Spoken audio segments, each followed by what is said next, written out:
Donc, bienvenue à tous. Donc, moi, je me présente brièvement. Je suis Samuel Senave, donc avec Daphné Marquez et puis aussi Henri Forest. On anime le réseau, notre réseau biodiversité FNE Centre-Val de Loire. Et donc, on est très heureux de vous proposer donc un webinaire aujourd'hui sur les obligations réelles environnementales, où il y aura trois parties, hein. Donc, une présentation du dispositif par Renaud Delage de la Fédération des Cènes.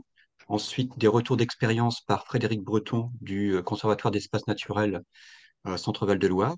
Et aussi des retours d'expérience d'Indre Nature par Clotilde Moreau et Jacques Hubert, donc une des associations liées à notre fédération. Donc on est très heureux que ça rassemble pas mal de monde de toute la France et puis que ça soit apparemment l'occasion de retrouvailles pour certains. Voilà. Daphné, je te laisse prendre le lead sur la présentation et puis moi, je coupe mon micro parce que quand Daphné parle, moi, je peux pas mettre mon micro. Voilà. Et ben, voilà. Bon début de webinaire et puis il y a des temps d'échange, de partage. Le but, c'est d'échanger un maximum avec toutes les personnes. Merci Merci, Samuel. merci. Est-ce que tu peux couper ton micro? Merci. Donc, bonjour à toutes et à tous. Donc, Daphné Marquez, je suis coordinatrice biodiversité à France Nature Environnement Centre Val-de-Loire. Et donc, nous vous présentons aujourd'hui le webinaire Obligations réelles environnementales de l'engagement à l'action. Et je vais tout de suite commencer par vous partager mon écran afin qu'on puisse démarrer sans plus attendre. Hop, je partage. Pour information, ce webinaire est enregistré parce que nous souhaitons le diffuser sous forme de replay sur notre chaîne YouTube afin qu'un maximum de personnes puissent profiter de ce contenu. Donc, si jamais l'enregistrement vous dérange, n'hésitez pas à éteindre vos caméras. Donc pour ce webinaire, tout d'abord, je commence par des éléments techniques. Donc, vous avez possibilité d'activer ou désactiver votre micro et votre caméra. Afin d'éviter les bruits parasites, je vous demanderai de désactiver votre micro quand vous ne prenez pas la parole. Et ensuite, si vous avez des questions à poser à nos intervenants, n'hésitez pas à utiliser soit le bouton réaction qui vous permet d'utiliser la petite main, main levée, ou alors tout simplement d'utiliser le chat, donc avec l'onglet discussion, et vous pouvez ensuite saisir votre message. Ce webinaire, du coup, donc sera enregistré comme je l'ai dit, et il y a plusieurs temps de présentation qui vont être faits avec ensuite des temps d'échange. Donc, n'hésitez pas à à poser des questions et on pourra ensuite vous donner la parole. Alors, je vois qu'il y a déjà une main levée. Est-ce que c'est pour faire un test ou est-ce que vous avez déjà une question avant qu'on commence? Non, la main est partie. OK. Alors, c'était juste un test sûrement. Parfait. Alors, hop, je vous remets le sommaire. Donc, le principe d'une obligation réelle environnementale par Renaud Delage de la Fédération des Cènes. Les ORE signés avec le Seine Centre Val-de-Loire par Frédéric Breton, le directeur du conservatoire. Et puis les ORE signés avec Indre Nature, donc par Jacques Lucbert et Clotilde Moreau de Indre Nature. Donc, je laisse tout de suite la parole à Renaud pour la première partie. Donc, Renaud, n'hésite pas à me donner l'indication lorsqu'il est temps de changer la diapo. Ça marche. Bonjour à tous et à toutes. Vous m'entendez? Très bien. D'accord. Donc, je m'appelle Renaud Delage, je suis juriste en droit de l'environnement et je travaille à la Fédération des Cènes. Je vais vous expliquer en un petit quart d'heure en fait les bases théoriques des obligations réelles environnementales qui seront ensuite exemplifiées avec des cas concrets. On peut passer sur la diapositive suivante. Et donc, on commence dans le dur du sujet, mais bien entendu, je ne vais pas lire l'article dans le détail, mais ça me semblait important de vous le remettre, parce qu'en fait, le cadre juridique de l'obligation réelle environnementale, il est défini par un seul article du Code de l'environnement, l'article L132-3, qui a été introduit donc, dans le Code de l'environnement par la loi de 2016 sur la biodiversité. Et cet article, il fait à peu près 14 lignes.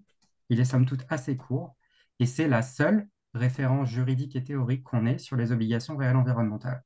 C'est-à-dire qu'il n'y a pas d'article réglementaire, Il n'y a pas d'arrêté, il n'y a pas de circulaire, il y a juste cet article de loi.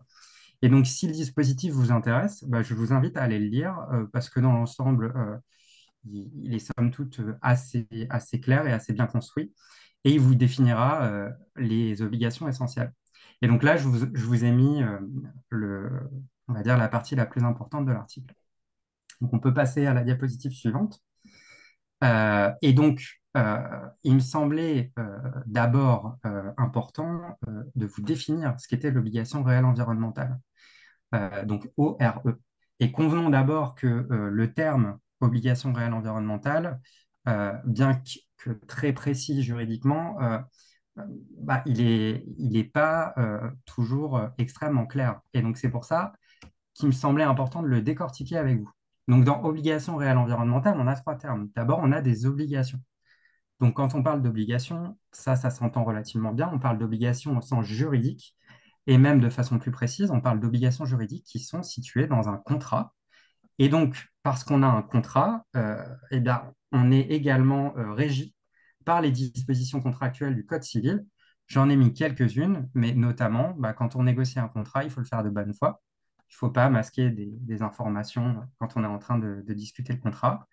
Le contrat, bah, il a ce qu'on appelle une force obligatoire entre les parties. Donc, une fois qu'on a signé une ORE, bah, on a des obligations juridiques, donc il faut s'y tenir. Il peut donc y avoir des sanctions en cas de non-respect de ces obligations, on le verra par ailleurs. Et enfin, c'est très important de rédiger les obligations clairement. Ce n'est pas anodin. Gardez toujours en tête qu'une ORE, on va le voir, ça peut durer jusqu'à 99 ans.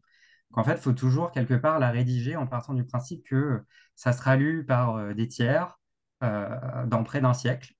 Et donc, bah voilà, c'est important d'avoir des obligations claires. Donc, obligation, ça se comprend bien, c'est le premier terme. Le deuxième terme, réel. Et celui-là, c'est peut-être le plus technique et celui sur lequel c'est important d'expliciter davantage.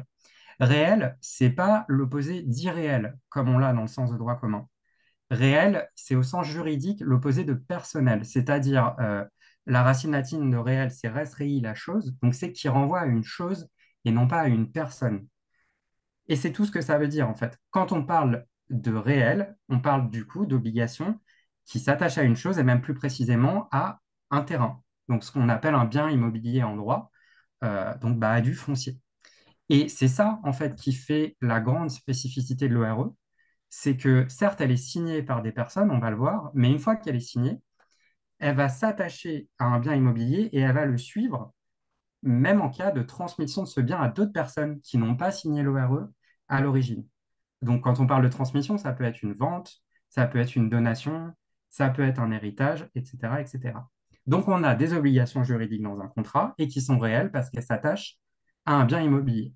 Et donc, si tu peux passer le dernier terme, bien évidemment, bah, c'est environnemental. Et est-ce que tu peux encore passer, vas-y.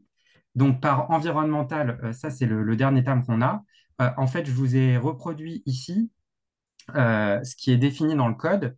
Donc, ce sont des obligations qui ont pour finalité le maintien, la conservation, la gestion, la restauration d'éléments de biodiversité ou de fonctions écologiques. Ça, c'est le troisième mot, environnemental.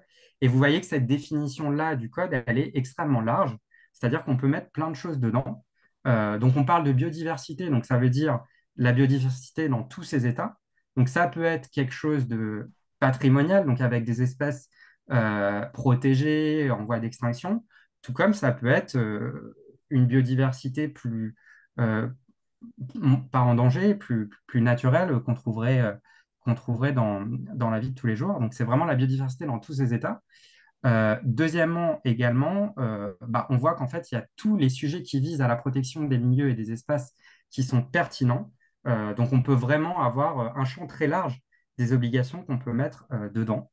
Euh, voilà. Donc, si je reprends ces trois termes, obligation réelle environnementale, ORE, ça vous donne déjà une idée de ce qu'on peut mettre dans ce contrat et de ses spécificités.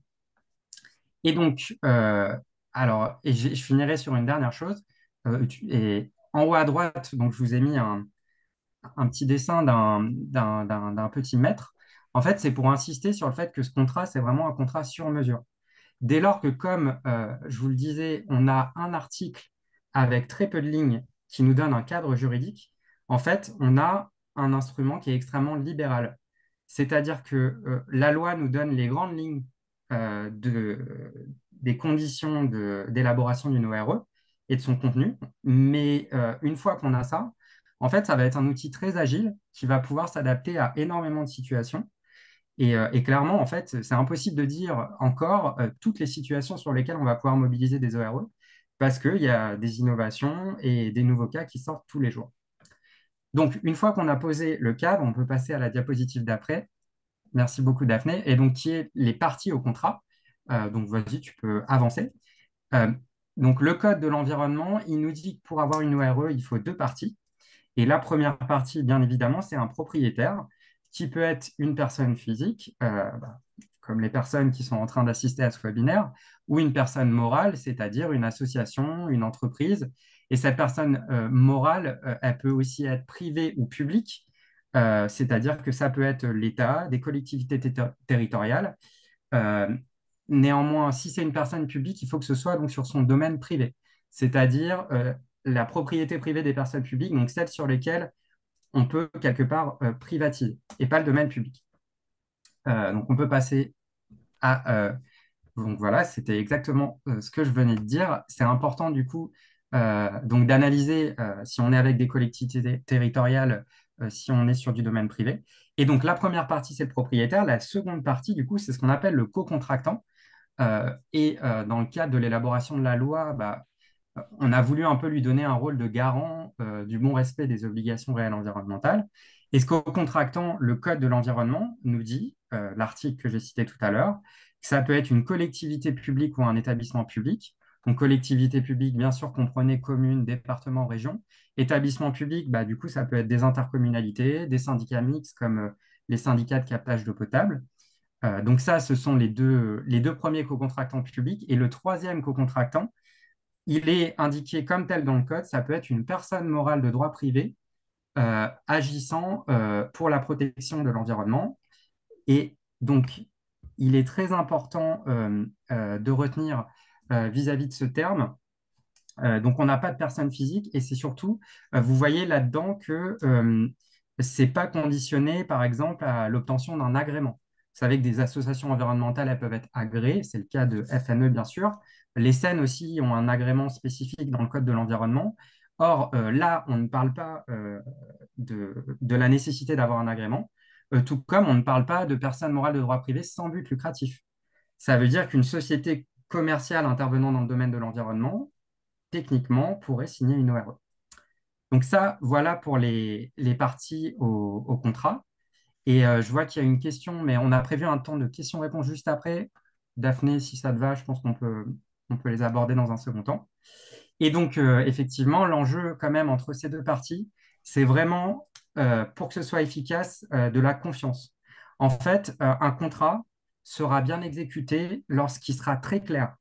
Donc, ce qui est important quand on va signer une ORE, c'est d'aborder l'entièreté des points et de lever toutes les problématiques qu'il pourrait y avoir dans le contrat.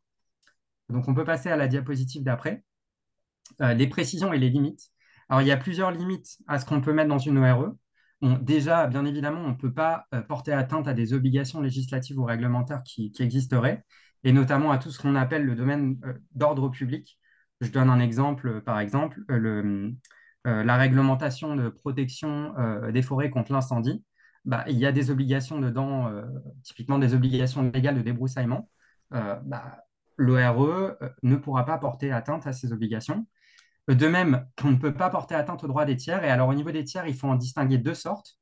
Il y a les tiers agriculteurs. Et l'ORE précise à ce titre qu'en cas de preneur avec un bail rural environnemental sur le foncier, on ne peut pas signer d'ORE sans l'accord préalable de ce preneur. Et ça, c'est pour assurer la cohérence avec les règles applicables au bail rural qui garantissent une liberté économique à un exploitant agricole. Donc ça, c'est la première catégorie de tiers qui a vraiment une protection spécifique par le code. Et on a une seconde catégorie de tiers qui comprend notamment la chasse et les réserves cynégétiques nommées expressément par le texte. donc qui nous dit une ORE ne peut pas porter atteinte notamment aux droits liés à la chasse et aux réserves cynégétiques. Voilà, ça c'est une précision qui est de toute façon inhérente au droit des contrats. Voilà. Ensuite, d'autres précisions données par le code. Il faut que ce soit d'abord un acte authentique. Donc un acte authentique, c'est un acte avec un formalisme particulier qui peut être passé soit devant notaire ou en la forme administrative.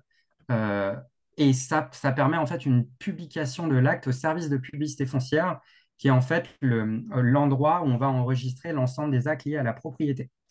Il faut savoir qu'avoir recours à un notaire, alors on n'est pas dans les honoraires réglementés du notaire, donc ça va avoir un coût. Le retour pratique des scènes, ce coût, il se situe généralement entre 500 et 2000 euros. En la forme administrative, ce sont des actes qui peuvent être faits par des officiers publics, comme par exemple le maire d'une commune, le président d'un EPCI, le président du département, par exemple. On a également d'autres précisions dans le texte. Donc, la durée maximale, c'est 99 ans. Il faut des engagements réciproques entre les deux parties.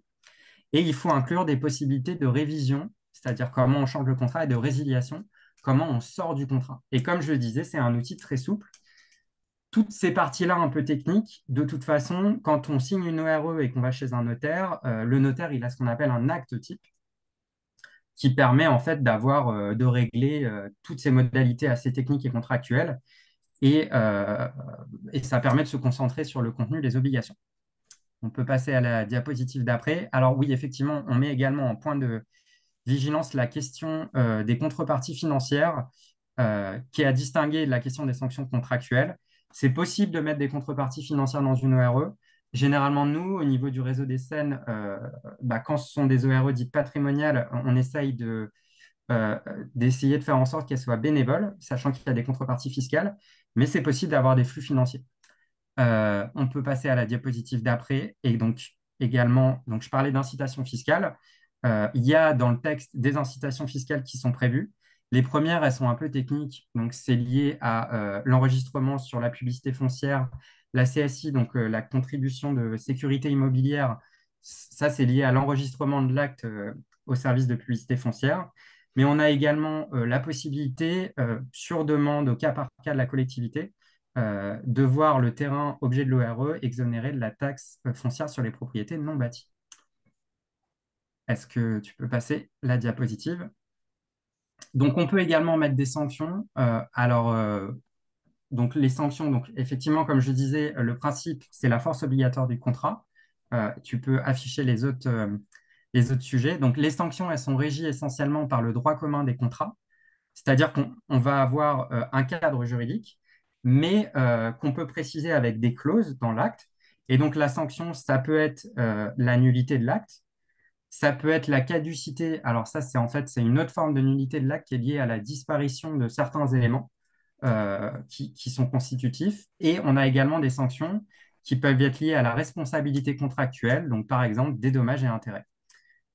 Sachant que c'est aussi important d'avoir des sanctions, tout comme d'avoir une procédure de contrôle, c'est-à-dire d'être en mesure de vérifier contractuellement que l'ORE est bien respecté. On peut passer à la diapositive d'après. Je vous ai mis un petit exemple concret, mais je ne vais pas m'attarder dessus parce que vous aurez vraiment des cas concrets à la suite. Donc ça, c'est un exemple d'un type d'ORE qu'on a signé au niveau du réseau des scènes. D'un côté, le SEN prend des engagements, parce qu'il faut des engagements réciproques. Donc, il réalise notamment un inventaire et un état des lieux donc d'un terrain agricole de 35 hectares. Et le SEN, dans cette ORE-là, mettait en place un plan de gestion, donc des mesures de gestion scientifique. En contrepartie, on avait un propriétaire, personne physique, agriculteur, exploitant, qui s'engageait à différentes obligations, notamment des restrictions sur la taille des haies, sur l'utilisation de certains produits, le maintien d'une parcelle forestière en libre évolution, etc., etc. Contrat qu'on a fait devant le notaire. Et je vais m'arrêter là parce qu'on est au bout du quart d'heure et j'ai un dernier point qu'on va faire en 10 secondes. Donc, c'est sur la rédaction du contrat ORE. C'est des petits conseils pratiques. Donc, posez-vous toujours la question quelles obligations environnementales on veut mettre là-dedans vis-à-vis du propriétaire et gardez à l'esprit que ce sont des obligations qui doivent être compréhensibles pour quelqu'un qui les lit dans 99 ans. Et vis-à-vis, donc là, j'ai mis du SEN parce que c'était dans le cas concret, mais ça se poserait pour n'importe quel co-contractant. Il s'agit de calibrer les obligations à l'enjeu et aux capacités de suivi en interne. Parce que signer une ORE, c'est bien, mais vous allez devoir l'appliquer pendant 100 ans. C'est possible de renvoyer un plan de gestion si vous le souhaitez et peut-être aussi de conditionner ces obligations à l'obtention de financement. Encore que ce cas-là, il faut être très vigilant parce que ça peut aussi vider de la substance l'obligation. Donc, c'est important de ne pas conditionner toutes vos obligations. Sachant que généralement, c'est bien de définir des obligations générales et de les exemplifier avec le petit terme notamment, ce qui vous permet d'avoir une présentation précise. Voilà, je m'arrêterai là puisque les diapositives d'après, c'était des points annexes. On ne t'entend pas, Daphné. Il faut que tu remettes ton micro. Pardon, oui. Merci Renaud pour cette présentation. On va pouvoir passer à un temps d'échange. Donc, j'ai vu qu'il y avait déjà une première question de Romain Pézé dans le fil de discussion. Donc, on va la prendre tout de suite. Et si vous en avez d'autres, n'hésitez pas à lever la main. Le propriétaire ou le co-contractant peut-il être un fonds de dotation ayant pour objet la protection d'espaces naturels? Alors, donc ça, c'est un très bon exemple de toutes les questions qui vont se poser quand on mobilise les ORE, qui sont essentiellement des questions juridiques annexes, en fait. Parce que, comme je vous le disais, l'ORE, c'est un outil libéral. Donc, si vous vous posez une question, et là, on va prendre un cas concret, bah, toujours, le premier réflexe, c'est aller relire l'article L132.3 du Code de l'environnement pour savoir, du coup, qui peut signer l'ORE, parce que ça, c'est la question qu'on nous pose. Donc, en l'occurrence, la question, c'est le propriétaire peut-il être un fonds de dotation? Donc, bah, l'article nous dit, pour pouvoir signer en tant que pour pouvoir signer une ORE, il faut un propriétaire.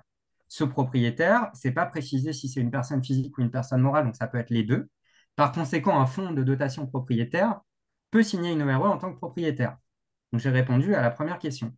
La seconde consiste à se demander si le fonds de dotation est une personne privée agissant dans le domaine de l'environnement. Et bien là, ça va être, dans la mesure où l'ORE, ça date de 2016, que c'est un outil libéral et qu'on n'a pas de jurisprudence pour l'interpréter, ça va être, si vous voulez, à chaque fois une appréciation sur la base d'une analyse risque. Donc là, la question qui se pose, c'est est-ce qu'un fonds de dotation avec des compétences environnementales peut vraiment être considéré comme une personne morale de droit privé agissant dans le domaine de l'environnement au sens du code?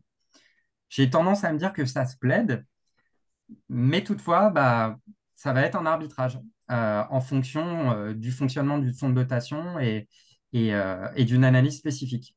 J'ai envie de dire, si on a un doute et que le projet est vraiment d'enjeu, peut-être faire appel à une tierce personne. Mais voilà, ça se discute. Et j'ai eu d'ailleurs une discussion très intéressante avec un fonds de dotation à Paris récemment sur ce sujet. Merci Renaud. Alors, je vais essayer de prendre dans l'ordre. Indre Nature avait levé la main, donc je vous laisse la parole. Oui, bonjour. Juste une question. Effectivement, tu as raison. La loi a été traduite par un seul article du Code de l'environnement, mais la loi en tant que telle existe, hein, la loi de 2016, et elle prévoyait, semble-t-il, que l'État devait faire, au bout de 2 ans, Rapport parlementaire. ouais, un rapport sur la chose. À ma connaissance, il n'a pas eu. Il Alors, existe.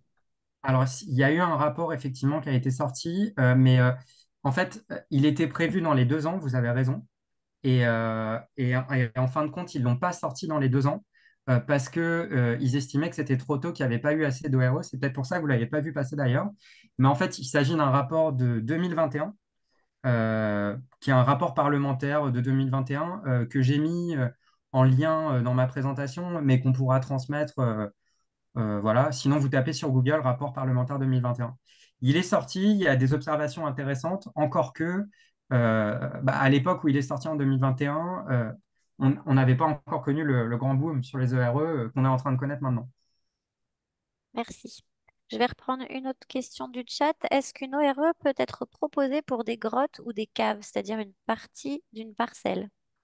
Alors, donc il y a deux questions dans cette question-là. La première, c'est est-ce qu'une ORE peut être, est-ce que c'est nécessairement une parcelle cadastrale définie ou est-ce que ça peut être un sous-ensemble de la parcelle? Mais en fait, l'ORE, c'est un instrument très souple. Donc, typiquement, ça peut être, on pourrait signer une ORE juste sur un seul arbre, par exemple, tout comme on pourrait signer sur une grotte. Par ailleurs, le code ne nous dit pas qu'il faut que ce soit nécessairement des espaces naturels. Et ça, c'est super important parce qu'il y a énormément de bâtis, notamment aujourd'hui, qui servent de gîte pour les chiroptères. Et notamment, bah, j'ai récemment fait une ORE avec un SEN en Occitanie.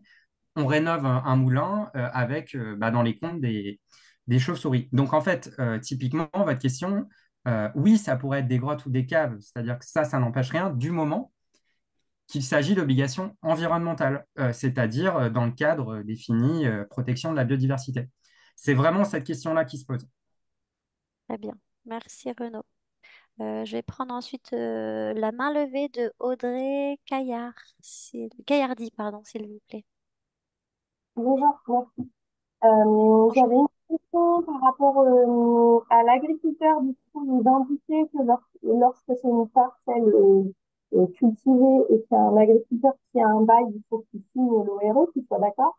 La question, c'est si c'est un propriétaire exploitant qui signe l'ORE, et que, admettons, dans 10 ou 20 ans, il arrête d'exploiter pour diverses raisons, par exemple, il a la retraite, et il reste propriétaire de cette parcelle, il met en place un exploitant avec un bail dessus.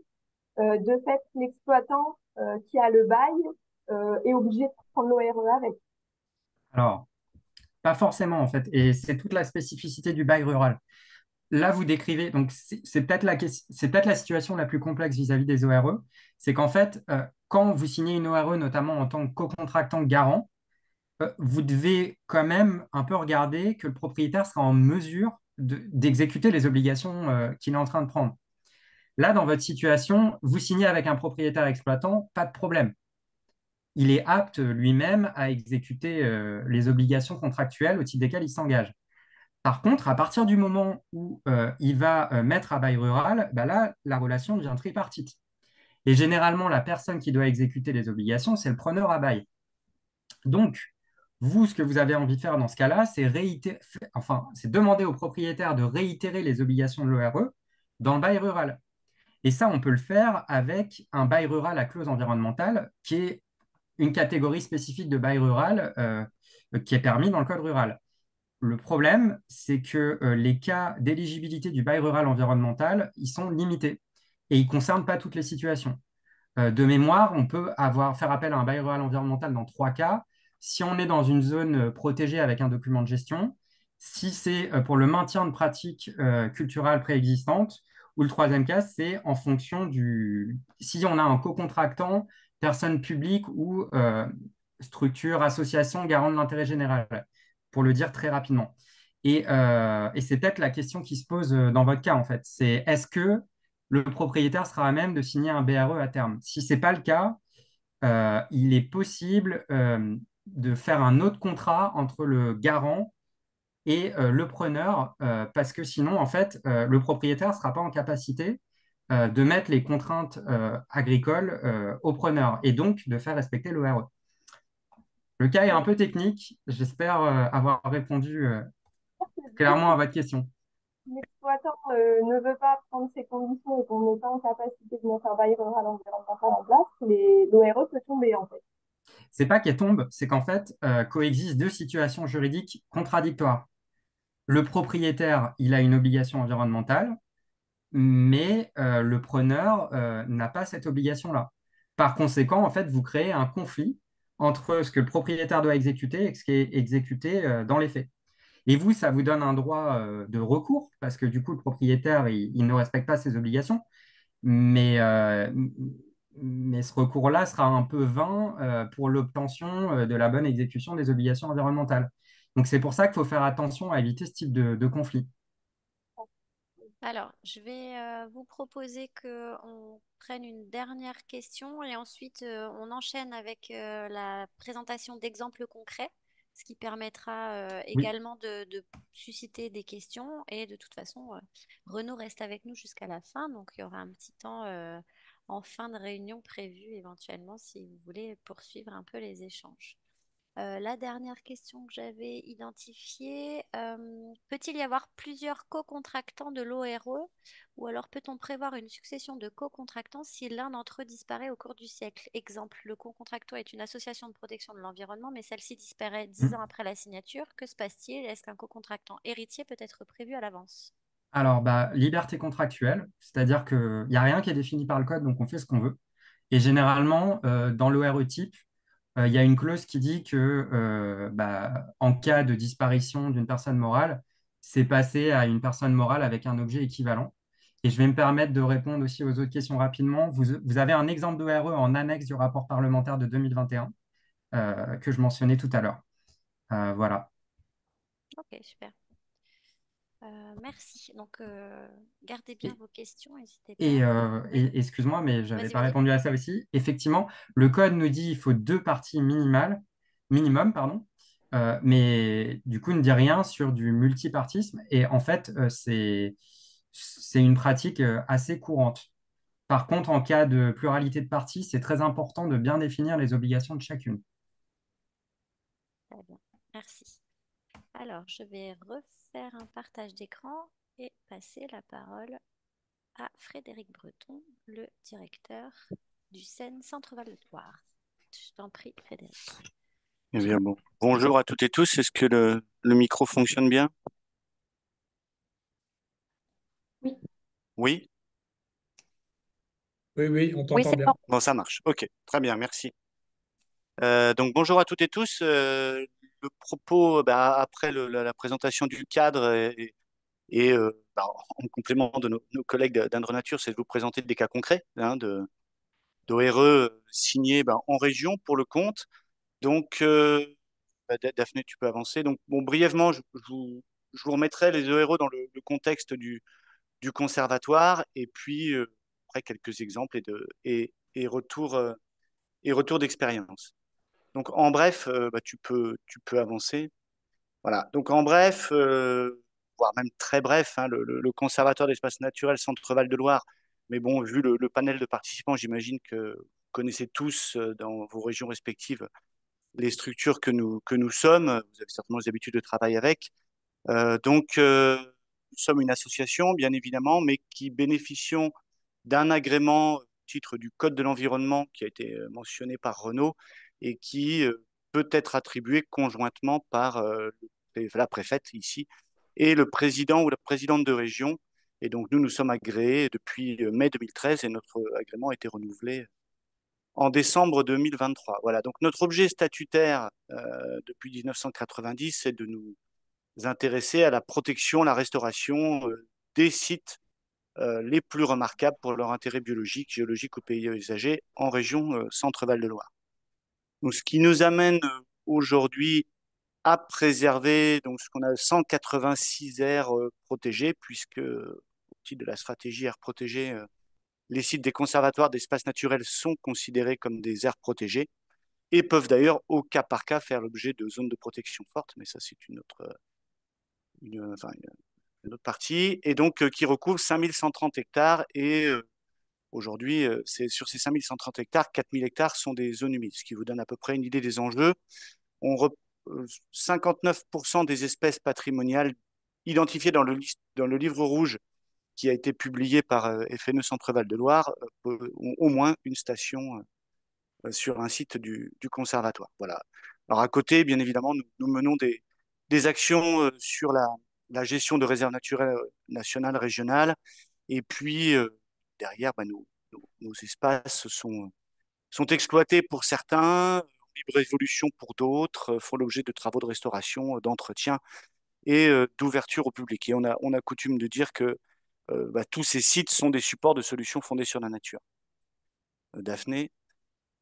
Merci. Donc là, alors, pour bien comprendre pourquoi les ORE sont pas une fin en elles-mêmes. L'objectif, c'est pas de signer des ORE pour signer des ORE. Celles-ci s'inscrivent dans une stratégie foncière. Donc notre stratégie foncière, elle est dans un plan d'action stratégique 2023-2027 qui comprend 4 axes.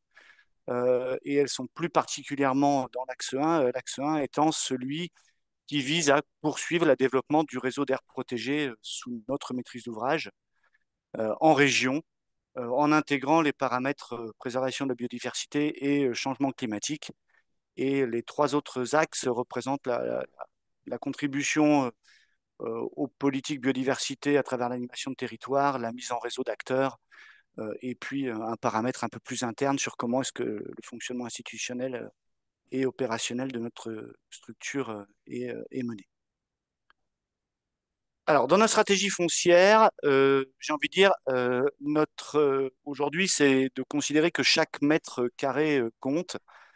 C'est vrai que les conservatoires se sont fondés sur la préservation du foncier pour les premiers en 1979 en Alsace, ce qui était à l'époque assez innovant. Et donc, nous considérons, nous, aujourd'hui, au sein Centre-Val de Loire, que préserver du foncier, c'est un enjeu majeur pour faciliter, pour assurer quelque part la préservation des espaces et des espèces, et notamment la résilience des espèces face au changement climatique. Et chaque aire protégée est une aire qui ne sera pas artificialisée, et quand elles sont en réseau, via le principe des pas japonais, hein, ce sont des espaces qui permettent aux espèces de se déplacer face au changement climatique. Voilà. Et donc aujourd'hui, la finalité est bien de préserver des surfaces pour assurer quelque part un maximum d'aires protégées en faveur de la préservation d'une biodiversité dont on ne sait pas trop ce qu'elle sera dans les 10, 20 ou 30 prochaines années avec le changement climatique, mais ce sera au moins des supports de résilience et de développement d'un certain nombre d'espèces. Donc notre objet est d'amplifier notre stratégie foncière avec un objectif de 190 aires protégées, 5500 hectares en 2027, de nous intéresser aux forêts dans une optique vieille forêt, hein, avec passé à 78 hectares de vieilles forêts préservées en 2027. Donc je fais le lien là avec les directives européennes ou la stratégie vieux bois, le plan national vieux bois, hein, de l'État, et de renforcer la protection de l'espace naturel en soutenant la Fondation Espace Naturel de France, donc créée par le réseau des conservatoires, en versant un certain nombre de sites dans cette fondation. On peut avancer. Voilà, donc l'ORE, je l'ai dit, c'est un outil au service d'une stratégie foncière. Donc jusqu'à l'émergence de ce nouvel outil, on s'appuyait pour préserver du foncier sur les classiques, hein, l'acquisition déjà, et puis tous les modes offerts par le droit, modalités conventionnelles de gestion, donc depuis les baux amphithéotiques, en passant par les conventions de superposition d'affectation ou conventions d'utilisation temporaire sur le domaine public fluvial, puisqu'en région, on est quand même concerné par la Loire, qui est du domaine public fluvial, ou après des simples conventions de gré à gré, hein, des contrats entre deux individus, enfin des paramètres que Renaud a expliqués pour présenter les ORE. Et les ORE, progressivement, nous les approprions. Et aujourd'hui, alors ça c'est assez anecdotique encore, hein, puisque nous avons une aire protégée en ORE de 10, qui représente 10,54 hectares. Donc vous voyez ce que ça ne représente à ce stade, pas grand-chose par rapport aux 5130 hectares que nous protégeons à l'échelle de la région. Donc cette ORE, où est-ce qu'elle se situe? Donc, alors là, je rends hommage au travail de mon collaborateur Antonin Jourdas qui aurait dû faire cette présentation, puisque finalement c'est lui qui a contribué à la signature de nos premières ORE, mais bon, comme il a quitté le conservatoire, il n'est pas en situation de vous la présenter. Donc nous sommes en vallée de l'Essonne,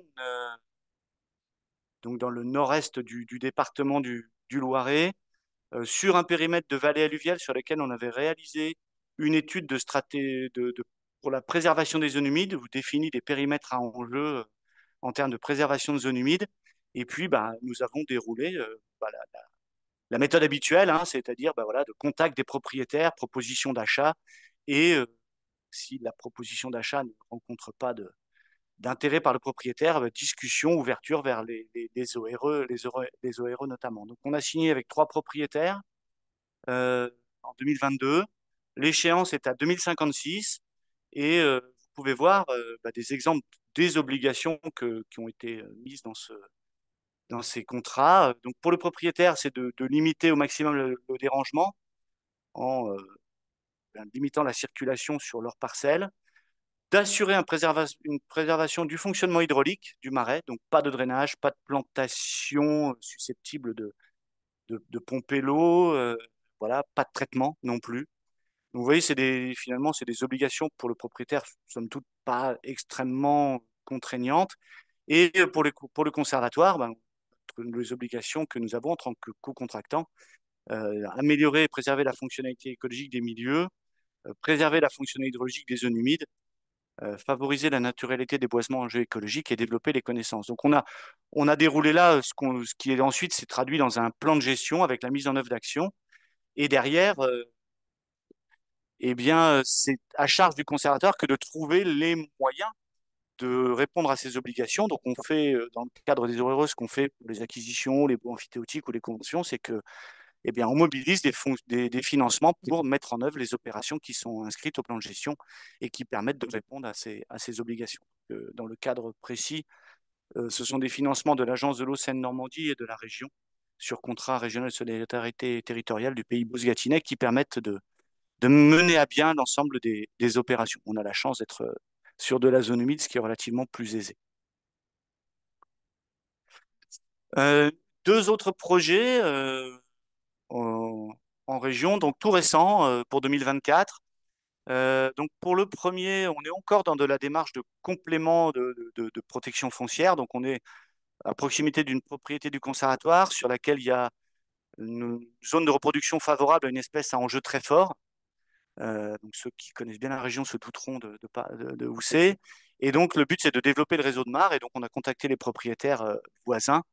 Et donc on est là sur des très grandes parcelles. Et en fait, seules les mares semblent être intéressantes. Donc on va signer l'ORE sur une mare avec un propriétaire pour 0,15 hectares et 99 ans.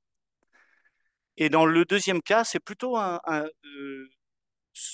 est-ce que ça va devenir un peu plus courant? Je ne suis pas certain, mais, sauf au fur et à mesure, peut-être que les ORE seront visibles. Là, c'est un propriétaire qui était parfaitement au fait de l'existence des ORE, qui a même utilisé l'ORE pour bénéficier de l'achat de la parcelle auprès de la SAFER et qui est venu nous rencontrer pour savoir si on était intéressé pour qu'on contracter. Donc, il s'avère que c'était en périphérie d'un site propriété du conservatoire, du côté de Saint-Martin-d'Abat, dans le Loiret, et que le site était potentiellement assez intéressant avec des sources, des mares, des boisements spontanés.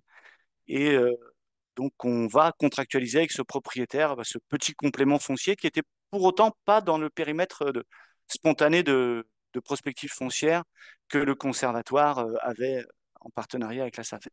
Et donc, on part là aussi sur 1,86 hectares et 99 ans. Et la toute dernière diapositive, je pense que c'est peut-être le plus intéressant, c'est le retour d'expérience au-delà de la nature des sites sur lesquels on a pu signer. Donc, je l'ai dit, l'ORE, c'est un outil au service d'une stratégie foncière.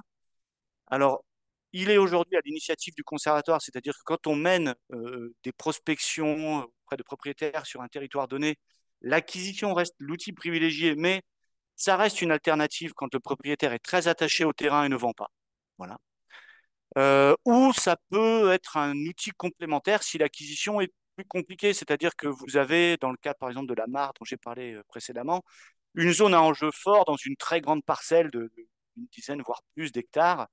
Eh bien, l'ORE, elle peut être circonscrite au périmètre, comment dire, au périmètre visé et d'éviter d'avoir à se préoccuper de l'intégralité d'une parcelle qui ne présente pas un intérêt majeur. Si un propriétaire vient nous voir, l'ORE, elle est un peu comme la proposition de vente ou de partenariat avec le conservatoire, elle est appréciée sur la base de critères écologiques, à l'instar des autres sollicitations spontanées ou d'opportunités qui se présentent. C'est-à-dire on s'est déterminé sur sur quels enjeux on souhaite intervenir, parce qu'on ne peut pas intervenir avec tout et tout le monde. Sur toute la région, il faut bien mettre des priorités. Et on a refusé parfois des cas d'ORE. Bon, j'ai en tête un exemple de quelqu'un qui voulait faire une ORE sur un jardin privé dans le nord du Loiret en zone périurbaine. C'est pas du tout le contexte dans lequel nous intervenons. Euh, alors, pour tous ceux qui ont fait du foncier, l'ORE, c'est une affaire de relations humaines et de dialogue.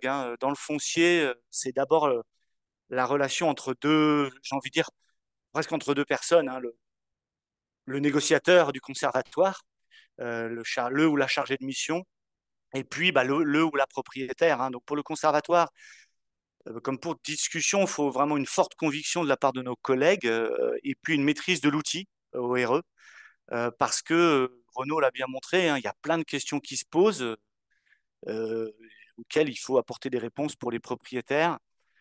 Et puis pour le propriétaire, c'est un choix personnel et des motivations qui relèvent d'intimes convictions. Voilà, la personne a un attachement à son patrimoine foncier et une sensibilité environnementale. Et les contractants avec lesquels on a signé ont parfaitement conscience que voilà, cette ORE va impacter leur héritage potentiellement, mais c'est par intime conviction qu'ils acceptent de contractualiser et d'attacher au foncier des obligations liées à la préservation de l'environnement. Voilà, je pense que j'ai fait le tour de ma présentation parce que l'essentiel a été assez rapide, mais l'essentiel est peut-être plus de discuter avec l'ensemble des participants. Parfait, merci Frédéric. Eh bien, on va pouvoir réouvrir une phase de questions. Est-ce que vous avez des réactions à chaud suite à cette présentation dans la salle?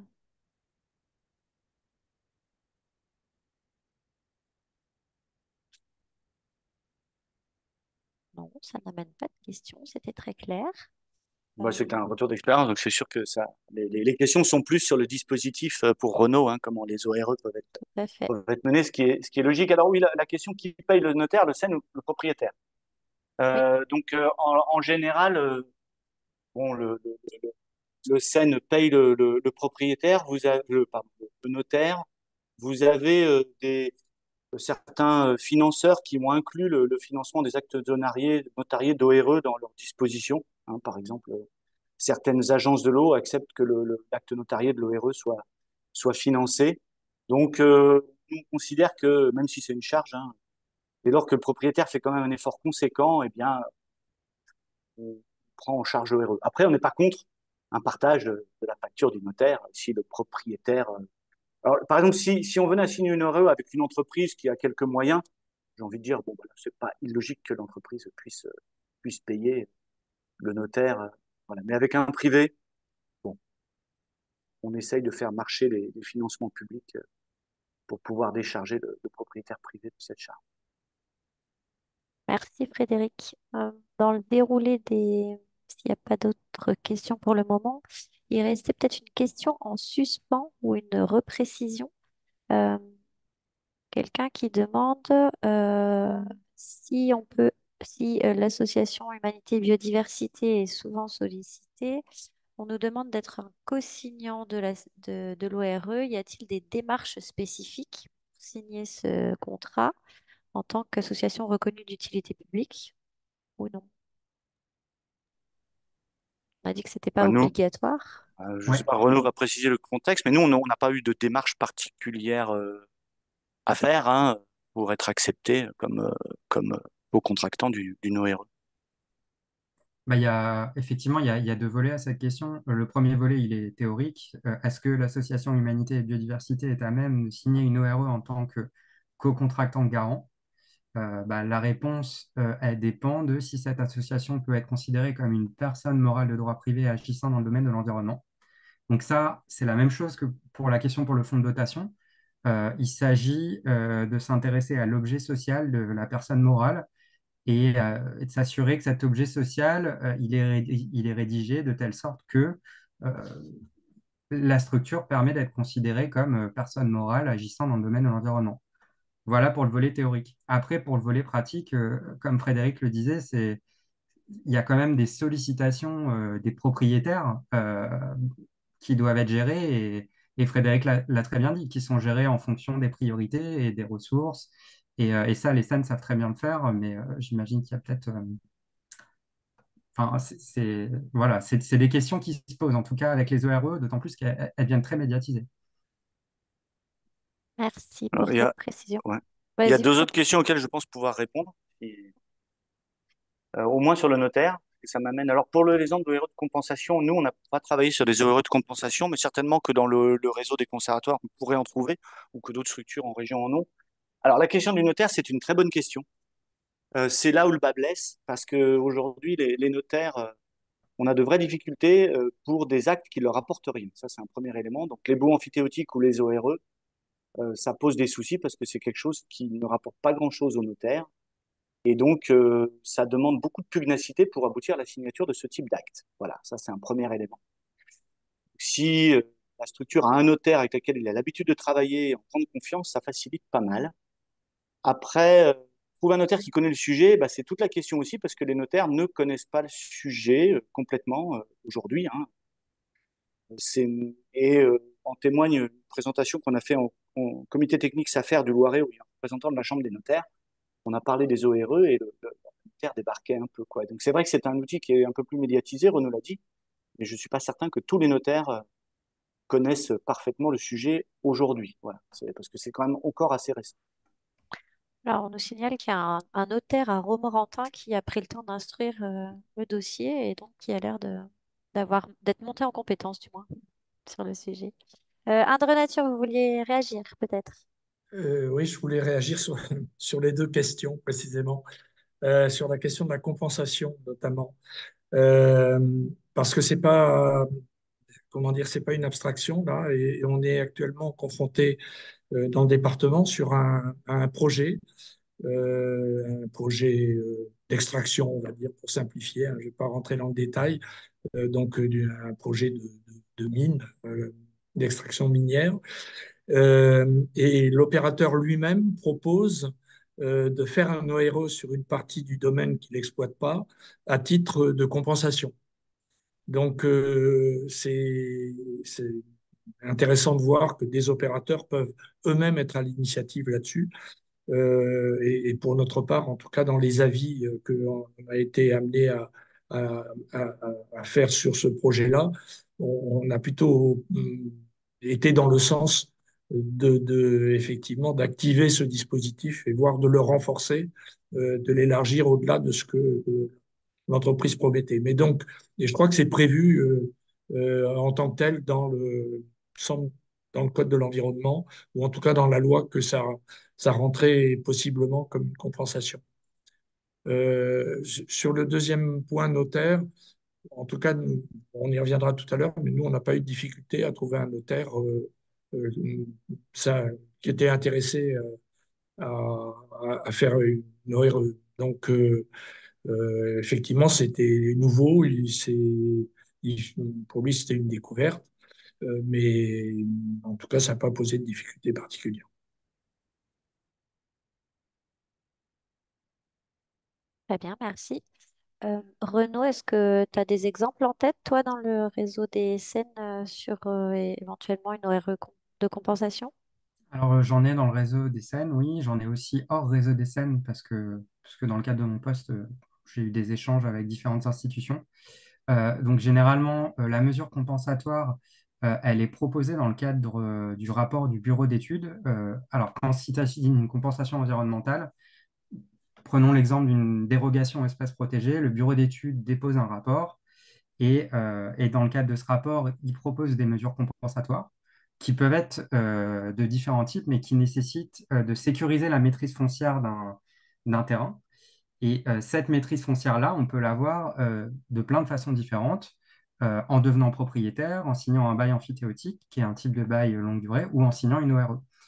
Et donc, dans ce cadre-là, oui, effectivement, il y a des ORE compensatoires qui vont consister à exécuter des mesures de gestion écologique qui seront définies dans le cadre d'une dérogation espace protégé dans l'arrêté préfectoral dérogatoire qui est pris par la DREAL et dont le contenu est soumis à l'avis généralement du CNPN ou de son équivalent régional.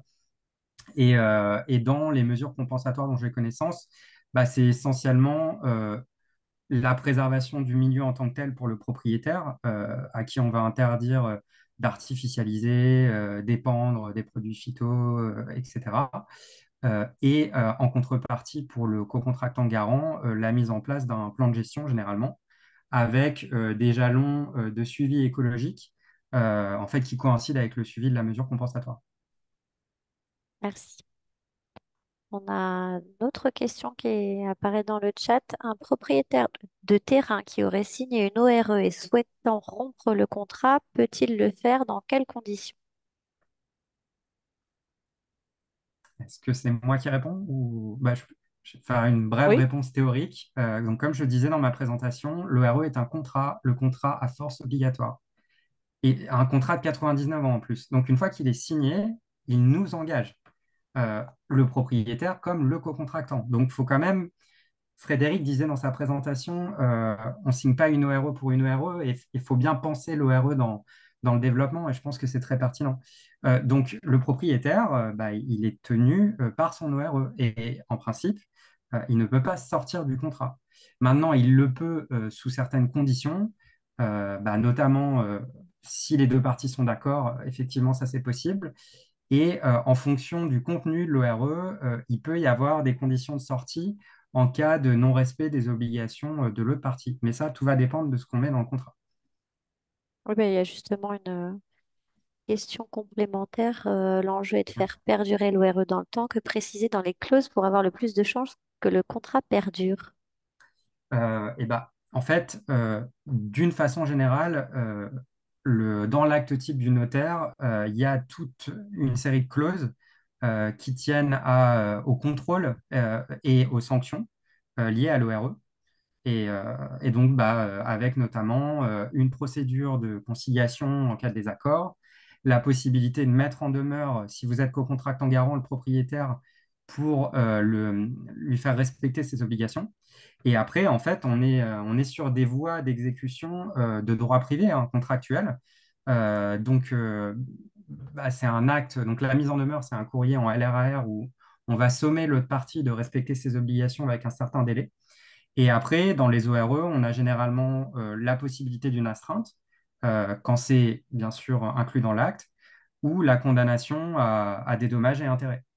Et en fait, tout ce dispositif-là, c'est celui-là qui a pour rôle d'assurer le bon respect des obligations. Mais il faut bien garder à l'esprit que c'est le garant qui doit faire ces procédures. Et donc, il faut quand même prévoir potentiellement une petite somme pour la bonne exécution du contrat au cas où. Merci Renaud. Est-ce qu'il y a une autre question éventuellement? Il nous reste 2 petites minutes. Sinon, on passe tout de suite à la présentation suivante. Je vous laisse le temps de vous manifester.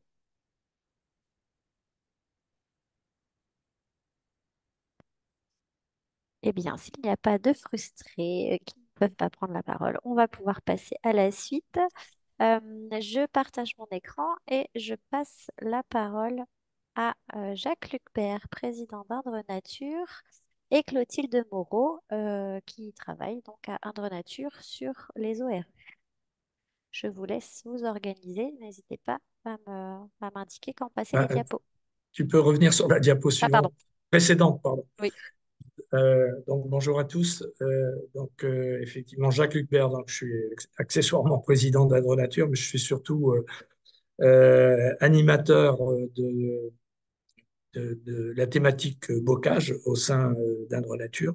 Et c'est un peu à ce titre-là qu'on s'est intéressé particulièrement dans un premier temps aux ORE. Et donc, je serai avec Clotilde Moreau. Chargée de mission en charge du projet sur les ORE. Voilà. Donc, on s'est intéressé effectivement aux ORE. Alors, nous, on a, à la différence du conservateur, on n'a pas de stratégie foncière en tant que telle, même si ça a pu nous arriver d'acquérir un terrain. Mais par contre, on s'y est intéressé pour deux raisons. La première, c'est des demandes de gens qui se sont directement adressés à nous et notamment d'adhérents qui possèdent des propriétés, des terrains et qui se posent la question dans le cadre de transmission de ce que va devenir leur terrain. Et donc, ils nous ont interpellés sur comment protéger, pouvoir protéger notre terrain. Et donc, effectivement, la solution ARE est arrivée dans le cours des discussions. La deuxième motivation, c'est dans le cadre de discussions qu'on a avec, et que je pense beaucoup d'acteurs d'entre vous ont, et aussi avec l'administration dans le cadre de l'application de la stratégie des aires protégées nationales, qui est que l'ORE est le premier stade de potentiel d'entrée dans la SAP. Et donc, euh, un certain nombre d'opérateurs peuvent être intéressés par cet aspect-là. Bon, donc concrètement, on a été, tu peux passer, Daphné, on a été sollicité par un propriétaire. Alors, pour le coup, c'est un jardin. Tout à l'heure, Frédéric disait, ben, les jardins, ça ne nous intéresse pas. Nous, ça nous intéressait, là, particulièrement, parce que c'était quelque chose, un terrain qu'on connaissait bien, sur lequel on avait des bénévoles qui intervenaient pour le préserver, faire des inventaires régulièrement, euh, parce qu'il y avait notamment présence d'un certain nombre d'espèces protégées, notamment des orchidées. Et le propriétaire n'habite pas sur place, il habite dans une autre région. Il souhaitait préserver ce milieu naturel, et notamment, comme c'est en milieu urbain, par rapport à un risque d'opération immobilière. Donc d'ailleurs, ça m'intéresserait d'avoir l'avis de Renaud là-dessus, puisque on verra, le notaire n'a pas été capable de nous dire si l'ORE serait réellement une protection en cas d'opération immobilière urbaine. Donc, dans le cadre des discussions qu'on a eues avec ce propriétaire, on a fait le choix, fin 2022, d'avancer sur un projet d'ORE. On peut passer. Donc, de quoi il s'agit? Effectivement, d'une parcelle de 4500 mètres carrés qui est située en zone urbaine. Vous voyez les photos, hein, avec à gauche, c'est une photo de 1964, et puis à droite, c'est une photo actuelle. C'est une ancienne carrière, en fait, qui est quasiment en centre-ville de la capitale de l'Indre, qui était à l'origine un ancien verger, puis qui a été laissé en l'état depuis plusieurs générations. Tu peux passer. Donc, le projet s'est étalé sur environ un an. On a commencé en novembre 2022 par faire un premier état des lieux, on va dire, entre guillemets, bibliographique, hein, sur la base des données qu'on possédait, hein. Puis, on a fait en janvier 2023 une visite de ce qu'on appelle chez nous le groupe biodiversité. Donc, c'est essentiellement un groupe de naturalistes bénévoles, hein, d'adhérents bénévoles, accompagnés d'un salarié, mais pour qui, avec des différentes spécialités, qui ont fait un inventaire sur place de ce qu'ils ont vu et trouvé. Ça nous a permis de définir en février des objectifs et des principes de gestion, rédiger un plan de gestion, et puis intégrer ces préconisations dans un document qu'on a fait valider par le propriétaire et intégrer à une convention qui a été signée chez le notaire. Et puis, à partir de novembre 2023, mise à jour du plan de gestion, puisque ça fait partie des clauses du contrat. Diapo suivant. Donc, effectivement, on est parti sur une convention de base que nous a fournie aimablement le SEN, hein, Vanessa Kourgi, on remercie au passage, hein. Donc, les principaux points de discussion ont été la durée, et on a trouvé une formule un peu originale. Donc, on est parti sur une durée initiale de 3 ans, mais qui, au bout de 3 ans, peut être reconduite sur 96 ans. Donc, en fait, on est sur 99 ans, mais coupé en deux périodes. Donc, la possibilité de s'arrêter au bout de 3 ans si le propriétaire ne veut pas. Euh, et la discussion a aussi beaucoup porté sur le contenu des modalités de suivi. Et là, en l'occurrence, effectivement, la signature s'est faite devant le notaire. C'était un coût de 900 euros, et c'est le propriétaire qui a lui-même décidé de le prendre en charge. Donc, nous, on n'a pas déboursé là-dessus. Donc, les engagements du propriétaire, c'est appliquer le plan de gestion qu'il nous a demandé de définir, ne pas artificialiser le terrain, ne pas détruire, déplacer, retirer des éléments favorables à la biodiversité, notamment, c'est assez typique, préserver les arbres morts, réaliser les périodes d'entretien aux périodes les moins pénalisantes pour la biodiversité. Alors, comme le propriétaire n'est pas sur place, il fait appel à un prestataire qui est une entreprise d'insertion, hein, qui fait l'entretien du terrain, et avec lequel on définit tous les ans les modalités et le calendrier d'entretien. Donc, maintien des murets et de divers habitats identifiés pour la biodiversité. Ne pas faire d'intervention pouvant nuire à l'intégrité du sol, puisqu'il y a des petites zones humides, notamment sur la parcelle. Interdiction d'utiliser les produits phytosanitaires. Limiter le développement des plantes exotiques envahissantes, puisqu'on en a trouvé. Hein. Oui. Du... Il y a le raisin d'Amérique, Oui, essentiellement. essentiellement du Mm. raisin d'Amérique. Et puis, faire procéder à un marquage du terrain préalablement aux opérations d'entretien. Donc, c'est ce que je signalais juste avant, pour l'entreprise qui va faire les opérations d'entretien. Je peux passer. Donc, notre engagement à nous, c'est d'établir un plan de gestion écologique du site, hein, qui est révisable. Donc, il est fait par une bénévole, par un groupe de bénévoles et accompagné de Clotilde. Suivre les travaux d'entretien réalisés par la société choisie par le propriétaire. Donc, c'est pareil, c'est bénévole plus Clotilde. Et réaliser un bilan de gestion écologique tous les ans, donc les 3 premières années, puis a priori tous les 3 ans dans la suite du contrat. Donc, voilà, en termes de bilan, il y a 5 jours salariés qui ont été passés sur l'année sur ce travail. Sachant qu'ils sont sûrement sous-estimés. Et pour le moment, le financement se fait via la convention verte sur la ligne conseil aux particuliers. Voilà. Donc, il y a des interrogations, effectivement, sur le financement à long terme de cette activité. Voilà pour l'ORE qui a été signé.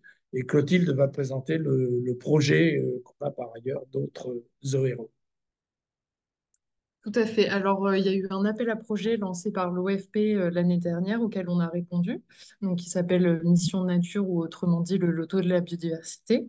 Donc, il y a eu 20 projets retenus enfin, nous, on a été sélectionnés parmi ces 20 projets retenus.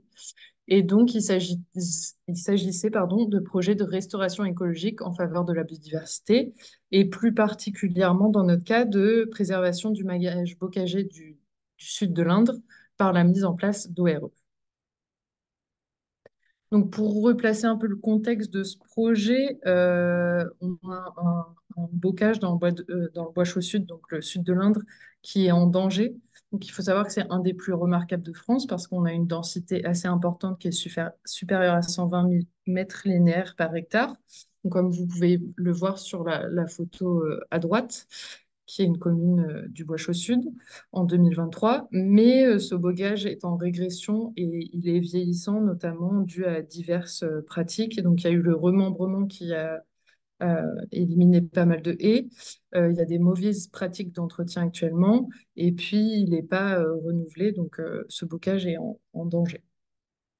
Donc, Indre Nature, nous, on travaille depuis plus de 15 ans sur cette thématique, notamment grâce au groupe Bocage, qui réalise des inventaires bocagers régulièrement. Voilà. Et donc, comme on a fait le constat que le bocage du Bois-Chaud-Sud était en danger, on a essayé de trouver un dispositif qui pourrait permettre de le préserver. On a d'autres outils, mais c'était un des outils qui pouvait permettre ça. Donc l'objectif là du projet, ça va être d'accompagner les propriétaires de parcelles qui souhaitent assurer la protection de leur bocage. Donc dans le cadre de ce projet, on pourra accompagner que 2 à 3 ORE par an, et c'est un projet qui se fera sur 3 ans. Et l'objectif aussi, c'est de promouvoir le dispositif aux habitants, d'en parler pour qu'ils soient informés et que potentiellement, sinon, on ne peut pas faire tous les contrats, que d'autres structures aussi puissent prendre leur lait. Et donc, la finalité de ce projet, c'est de créer un réseau de sites bocagers préservés grâce aux ORE. Et ça peut rentrer, comme le disait Jacques, dans la stratégie des aires protégées. Voilà. Donc là, par rapport au projet, on a fait une première étape de communication. Donc on a élaboré un dépliant qui reprend un peu, on vous montrera juste après, qui reprend un peu l'objectif du projet. On a également fait un flyer pour inviter les gens à des réunions publiques. Il y a eu des articles de presse, il y a eu des interviews radio. On a envoyé aussi un dossier de presse avec tous les éléments aux médias. Et puis, on a essayé de diffuser un maximum de personnes, donc auprès de nos adhérents, auprès de nos partenaires, des mairies, etc. Oui. Ah, donc là, c'est le petit dépliant qu'on a pu faire, la première, le recto. Donc c'était juste pour vous montrer un petit peu ce que ça donnait. Donc là, on reprenait les étapes de contractualisation et puis pour présenter le projet et puis les questions principales qu'on peut se poser et les engagements d'Andronach. Ensuite, le petit flyer d'invitation qu'on a réalisé pour inviter les gens aux réunions d'information, dont je vais vous parler juste après. Donc, on a fait 4 réunions d'information réparties géographiquement un peu sur le territoire du sud de l'Indre, auxquelles on a présenté le projet Mission Nature ainsi que plus en détail le dispositif ORE. Et ça nous a permis aussi d'identifier les personnes qui seraient potentiellement intéressées. Donc, à la fin de la réunion, ils avaient un questionnaire à remplir. On vous montrera juste après. Aux réunions, on a eu 15 à une vingtaine de personnes, un peu plus même. Et sur ces 4 réunions, on a eu une vingtaine de personnes qui étaient intéressées par le dispositif. Donc en termes de profil, là, je ne vous ai pas listé tous les profils qu'on a eus, mais par exemple, on a des personnes tout simplement sensibles à la protection de leur bocage qui ont envie de préserver ça sur leur terrain, qui ont des soucis des fois avec les communes sur la gestion de leurs haies et qui voudraient que ça s'améliore à ce niveau-là. Et puis sinon, ça peut être des personnes âgées euh, qui n'ont pas de descendants ou qui ont des descendants avec une vision différente sur la nature. Donc, c'est un peu ce type de personnes pour l'instant qu'on a identifié dans les personnes intéressées. Donc, voici un exemple du questionnaire qu'on a distribué. Voilà, merci. Donc, pour avoir un peu une idée plus précise du terrain que les gens souhaiteraient, sur lequel ils souhaiteraient contractualiser une ORE, savoir un peu quels éléments ils souhaitent préserver, la surface, avoir une carte, par exemple, savoir s'ils ont déjà connaissance d'habitats ou d'espèces remarquables, connaître un peu le type de gestion, et puis tout simplement leur motivation à la contractualisation d'une ORE.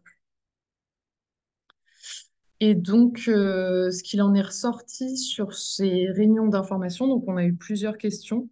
Je pense que j'en ai oublié certaines, mais je vais mettre les principales.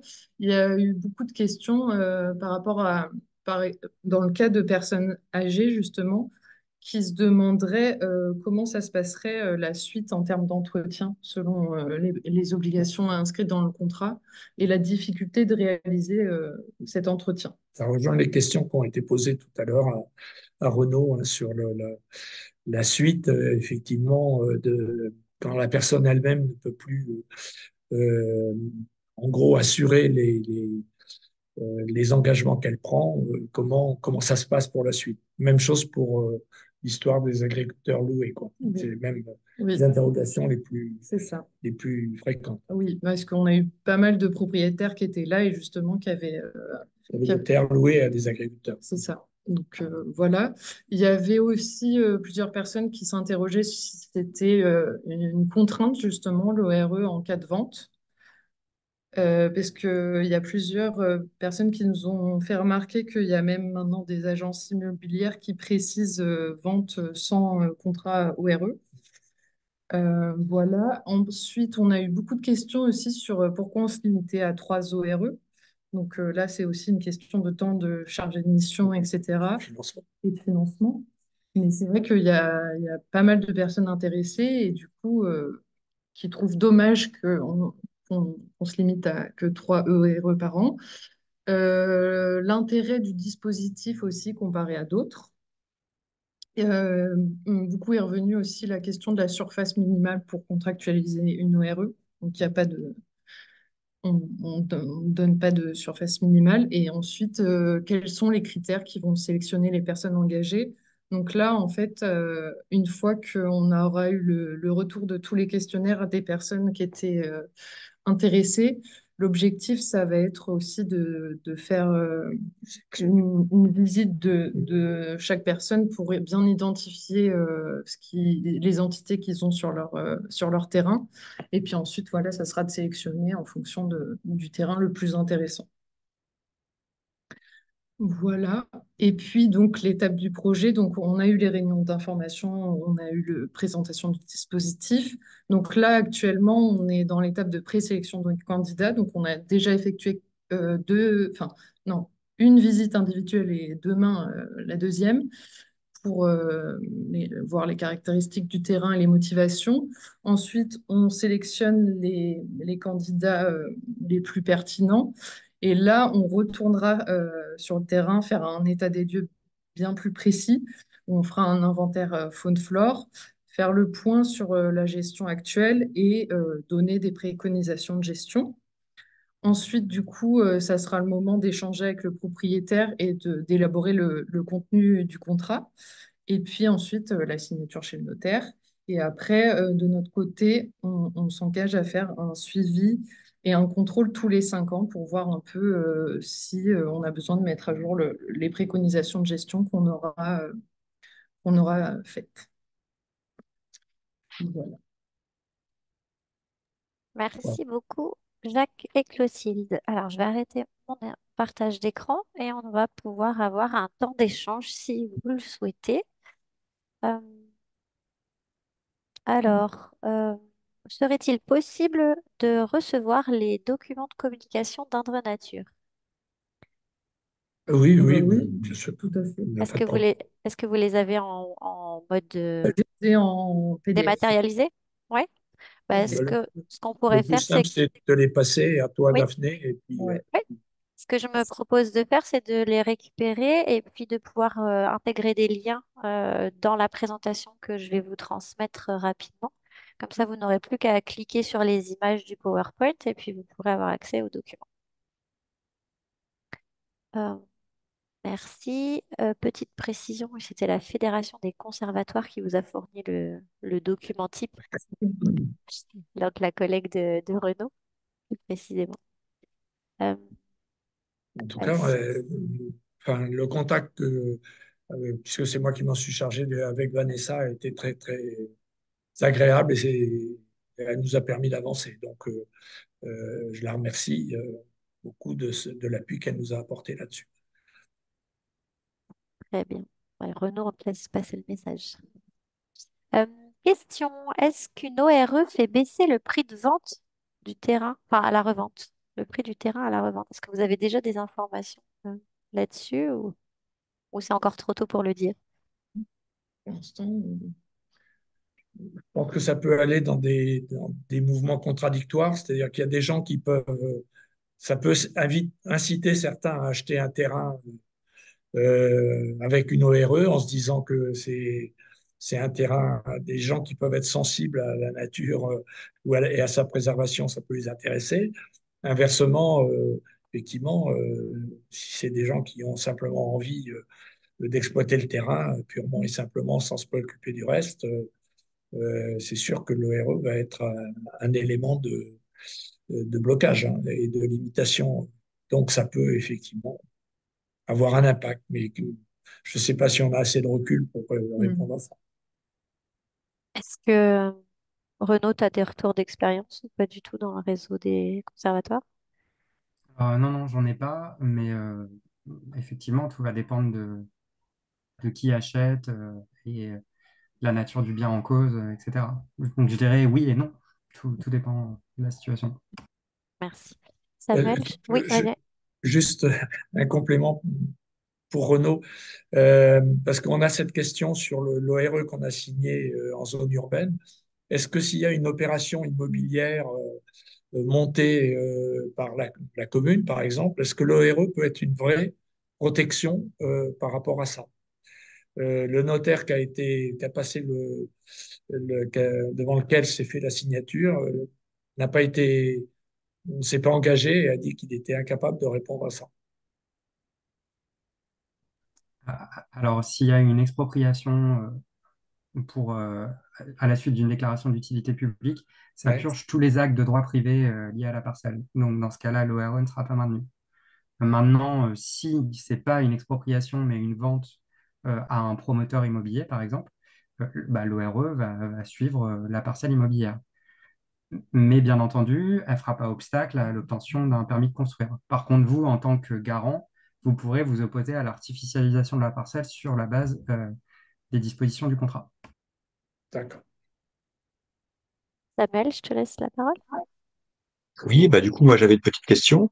Donc j'ai compris qu'une ORE, ça peut être sur un bâti, donc une maison, par exemple. Et est-ce que ça peut être finalement une partie de maison sur laquelle on se dit, bah là, il y a un intérêt et il y a une ORE, et donc quand on revend la maison, il y a par exemple une cave de la maison qui fait l'objet d'un ORE, et quand on revend, c'est transmis. Oui, oui. Mhm. Oui, il me semble que ça revient à la question de tout à l'heure sur... Ouais, donc ça, c'est tout à fait possible en ouais. fait. Mhm. Oui, exactement. Je dirais la même chose que pour les grottes. Mhm. Ok, ouais. Mais après, il faut bien définir les choses, en fait. C'est ça le nerf de la guerre. C'est positionner précisément de quoi on parle et de quelle zone il s'agit. Merci. Ok. Euh, Isabelle Alledo, s'il vous plaît. Oui, bonjour à tous. J'ai une question qui m'a été posée donc par un agriculteur qui possède plusieurs hectares et qui souhaite une ORE. Mais sa crainte, est-ce qu'il peut être empêché par d'autres agriculteurs qui veulent exploiter son terrain? A-t-il des garanties que l'ORE fonctionnera? Et enfin, y a-t-il incompatibilité vis-à-vis d'un organe autre? Est-ce que lui, il a le choix, sachant qu'il n'a pas de descendants, il est célibataire, voilà, il est à un âge où il a envie de faire une ORE et de laisser son terrain en état. Voilà. Est-ce que par exemple la SAFER, est-ce que par exemple la FNSEA ou qui que ce soit peut contredire son choix? Alors, je peux peut-être donner un élément de réponse, mais mon Renaud peut-être complétera. Non, personne, enfin de mon point de vue, en tout cas, personne ne peut s'opposer, que ce soit la SAFER ou la FNSEA ou qui que ce soit, à ce qui contractualise un ORE. Après, ben, on tombe dans le cas de figure qu'exposait Renaud tout à l'heure, c'est-à-dire que si le, ce la parcelle fait l'objet d'un bail rural par la suite, ben, il faut que ce bail prenne en compte les éléments, les obligations de l'ORE. Donc voilà. Mais au moment où il signe l'ORE, personne ne peut s'y opposer. Un tiers ne peut pas s'y opposer. Merci beaucoup. Merci. Alors, on avait une question similaire. Ah non, attendez. Oui, dans le chat, que éviter une préemption de la SAFER. Est-ce que l'ORE est un moyen d'éviter la préemption de la SAFER? Et donc, Frédéric a proposé un élément de réponse. L'ORE suivra en cas d'achat, préemption par la SAFER, à confirmer. Tu disais à confirmer, mais par qui? Ouais, c'était plutôt à Renaud de le dire, Oui. mais juste avant qu'il confirme, parce que moi, c'était le petit juste après, c'est que je suis passé un peu vite dessus, mais dans le cas de l'ORE qu'on va signer à Saint-Martin-d'Abat, les acquéreurs ont présenté dans leur dossier le souhait de signer une ORE. Et en fait, comme ça a été géré par la SAFER, l'acquisition, euh, ils avaient de la concurrence en face. Et le fait qu'ils aient proposé une ORE et qu'il y ait déjà un partenariat avec le conservatoire, ça a emporté la décision favorable du comité technique dans le cadre du projet environnemental qu'ils ont présenté. Voilà. Et donc, bah, pour l'autre partie de la question, je vais laisser Renaud, parce que là, c'est plus aux juristes en droit foncier de répondre. C'est un excellent exemple de ce que je disais dans mon propos introductif. Les questions juridiques liées à l'ORE, en fait, ce pas des questions sur l'ORE, c'est des questions sur sa compatibilité avec tout un tas de réglementations. Vous voyez, il y a des questions de droit privé, de droit public avec l'Expo. Et en cas de préemption SAFER, effectivement, la SAFER, ça va devenir un nouveau propriétaire. Mais a priori, ça ne purge pas les conventions de droit privé qui sont là. Et donc, l'ORE sera maintenue. Par contre, vous ne pouvez pas vous opposer à la préemption avec une ORE. D'accord, merci. Euh, Si je regarde, quelles sont les possibilités de financement des coûts de suivi d'inventaire de restauration? J'ai envie de dire toutes les dispositions classiques après disponibles région par région. Hein, voilà. Après, nous, par exemple, conservatoire, ça rentre dans nos partenariats pour faire financer les actions qu'on a sur nos terrains. Voilà, c'est pas lié à l'ORE, c'est plutôt lié à la nature de l'action. Voilà. Donc, je peux pas dire grand-chose de plus. Oui, Après, c'est les avec chaque agences de l'eau, contexte par exemple. régional. Voilà, agence de l'eau, bah oui, oui et non, les coûts de suivi non, mais les coûts de restauration oui. Enfin voilà, après, ça dépend vraiment de l'ensemble des dispositions mises en place par l'ensemble des partenaires pour financer des actions. Je suis d'accord avec Frédéric là-dessus. C'est-à-dire qu'on peut, sur des actions de restauration, par exemple, d'une part, il y a des appels à projets qui permettent de temps en temps d'aller là-dessus. Ou aujourd'hui, il y a le fonds vert qui peut aller sur certaines choses, etc. Mais c'est l'accès à des modes de financement, je dirais, entre guillemets, classiques sur le sujet. Merci. De retour sur une question d'échange parcellaire. Que devient une parcelle avec ORE lors des échanges parcellaires dans le cadre d'un aménagement foncier? La parcelle peut être échangée ou est-elle figée? Sur ce point-là, je connais pas dans le détail le régime juridique de l'aménagement foncier. Euh, Maintenant, si ça va pas purger en fait les conventions de droit privé liées à la parcelle, il y a toutes les raisons que l'ORE perdure. Euh, la réflexion, en fait, les cas où l'ORE est supprimé, donc j'en parlais, c'est essentiellement l'expropriation pour cause d'utilité publique, mais parce qu'on a vraiment une suppression des conventions de droit privé. À voir maintenant, c'est par rapport au régime juridique des échanges parcellaires dans le cadre d'un aménagement foncier. Mais si c'est un échange pur et simple dans le cadre d'une relation de droit privé, en théorie, l'obligation réelle, elle devrait suivre. Voilà. Mais bonne question que je m'empresserai de creuser. Mais vous voyez bien que ce que je vous disais en introduction, on peut avoir une vaste variété de questions, toutes très intéressantes. Tout à fait. J'ai une question de FNE national pour le Seine et Ardent Nature. Sur la base de votre expérience, diriez-vous qu'il est facile pour une association de conclure une ORE et d'en assumer ses obligations dans le cadre de son activité statutaire? Les avantages fiscaux sont-ils un argument pour les propriétaires? Je commence, allez. Sauf si Jacques, vous voulez commencer. Vas-y, Frédéric. Moi, je dirais que il n'est pas plus ou moins facile d'assumer nos obligations lorsqu'on signe une RO que lorsqu'on achète un terrain et qu'on doit après, qu'on met en place les opérations de connaissance, de restauration, de mise en place du plan de gestion. Donc, j'ai envie de dire, c'est un peu la même réponse que j'ai fait par rapport au financement de ce qui découle de l'ORE. Voilà, c'est pas plus ou moins facile, c'est juste à faire dans un contexte où voilà, on va chercher des financements publics pour mener à bien les opérations, dans un contexte qui est peut-être un petit peu de plus en plus compliqué en termes de financement public, mais ça concerne la préservation de la biodiversité en général. Après, honnêtement, j'ai pas vu qu'il y avait des avantages fiscaux pour les propriétaires. Là, je regarde Renault, mais je suis pas certain qu'il y en ait eu de mis en place. Et donc, en tout cas, nous, on n'a jamais utilisé d'argument sur la défiscalisation pour les propriétaires. Nous, ce qu'on utilise comme argument, voilà, c'est des éléments qui font appel à la sensibilité vis-à-vis du patrimoine naturel, à la valorisation qu'on va apporter à son terrain, mais en termes de biodiversité, pour que la personne puisse aussi être fière de ce qui va s'y faire et on met en place nos capacités, nos engagements à mettre en place des opérations qui vont apporter des choses favorables à la biodiversité et on va dire à l'intérêt général sur son terrain. Oui, Pour... je partage l'avis. Pardon, Renaud. Non, vas-y, je t'en prie.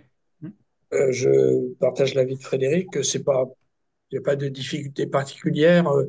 Il y a quand même, chez le propriétaire, il y a un pas à faire, quoi, hein. Donc, entre l'intention, je veux protéger mon terrain, etc., et puis quand même, après, ça se termine devant un notaire. Enfin, ben, et bon, il y a une réflexion. Faut qu'il y ait quand même un cheminement qui se fasse dans l'esprit du propriétaire. Et des fois, ça prend un petit peu de temps parce que c'est pas si. La difficulté, elle n'est pas chez nous, elle est plutôt chez le propriétaire. De se dire qu'il s'engage sur la durée, vis-à-vis de ses descendants éventuellement, de son entourage, etc. Donc, la difficulté, elle est peut-être plus là de passer le pas. Sur la question des avantages fiscaux, ben, c'est essentiellement l'histoire de la taxe, l'exonération de la taxe foncière non bâtie. Mais bon, c'est pas automatique, hein, d'abord, hein. Il faut qu'il y ait une délibération du conseil municipal, hein, donc, on ne prend pas d'engagement là-dessus, hein, parce que il n'est pas certain que la commune sur laquelle ils sont finalement les exonère de cette taxe. Donc, je suis d'accord avec Frédéric, c'est plutôt la motivation vis-à-vis de la biodiversité, de l'environnement que l'avantage fiscal.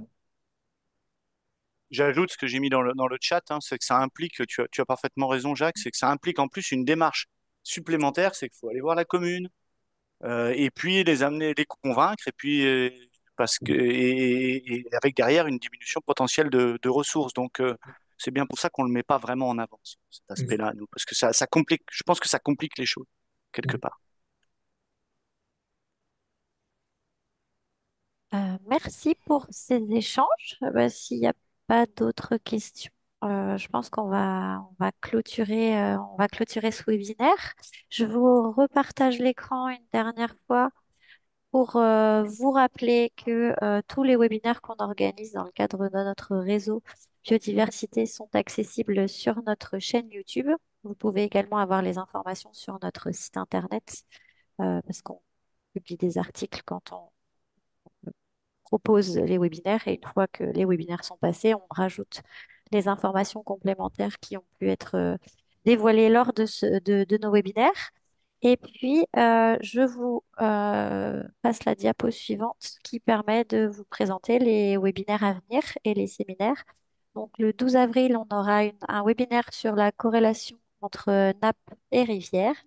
Le 14 mai, on aura un webinaire sur la nappe de Beauce. Le 18 juin, sur le thème de la géothermie.